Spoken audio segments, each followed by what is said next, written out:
Hey, this is Toffee Bonsai. Today we're going to look at this Sony RX10 version 2.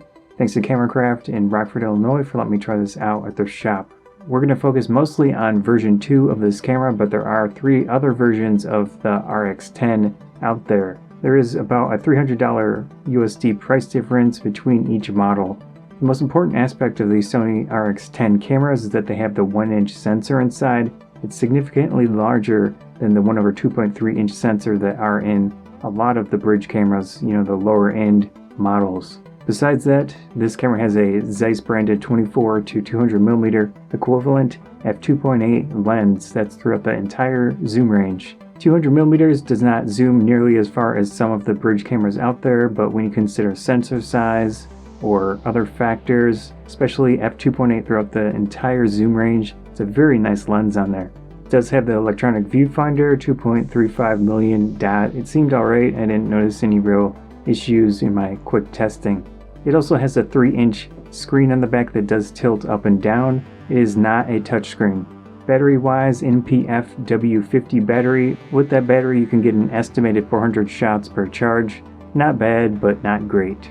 Autofocus wise, it does contrast detect autofocus only, so that's somewhat of a drawback of this version of the camera. However, you have to jump all the way up to the most recent version, version 4, to get the phase detect autofocus on the sensor. Didn't notice any real issues. It was relatively quick. In some situations, it did jump back and forth a little bit, especially at the long end of the zoom range. One interesting thing I noticed about the camera is that you can use a mechanical shutter release on there. We did a quick little test to try that out. There is one single SD card slot in the camera. You are able to put higher end SD cards in there. The UHS cards do work, and you definitely need those for the 4K video recording. It will not even record without one of the UHS-1 cards. There is a built-in flash. Of course, that will really only be effective at the wider end of your lens. There is a tripod socket on the camera, of course. It is in line with the lens, which is nice to see. But you also have a lot of room around the tripod socket, which is also nice to see, which will work well with any tripod head quick release on there, so you can still access your battery. This camera has a lot of video features. I was only able to try out a little bit. Basically did some 1080p 60 frames a second video. My SD card is not UHS 1 or 2, so I wasn't able to do 4K recording. However, one really interesting thing with the video and the zoom lens is that when it's in the normal zoom mode, there are actually 2 different speed settings for the zoom lens. Now this works in photos and videos, but in video mode, when you're in the standard zoom speed, it works like a camcorder. It's extremely smooth, and I think that could be very useful in video situations when you want to zoom into something. Probably one of my favorite features of the camera. Of course, with the fast zoom setting, you get a traditional zoom on your lens in both video and photo situations.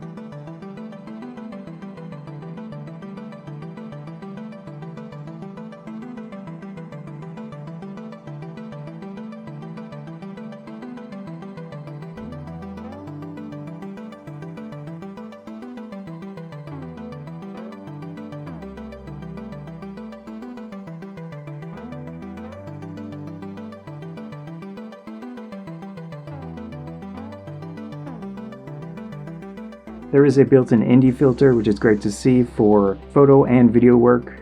There are 3 memory recall settings on the camera. Those are very nice to see. That allows you to set custom modes for the camera if you want to do certain types of photo or video work, and then quickly change between those. There's a panorama mode on the camera. I did try it out a few times. I do see some artifacts in the panoramas, but I wasn't putting really any effort into getting a smooth panorama. I think if you had a tripod, use that feature, it should work out well. Image quality wise, with the few photos that I did take, they look pretty nice. It is definitely a jump from the entry-level bridge cameras with those smaller sensors.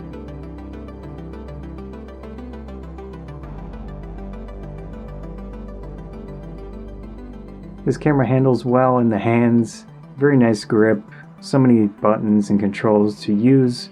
You have to get used to the Sony layout, the way Sony does things. I'm personally not very versed in all of that. With time, you can definitely adjust this camera to your liking. If size is an issue, you want to look at their Sony RX10 series of cameras. They have a lot of similar features. They have the 1-inch sensor in there, and they're very significantly smaller than this camera.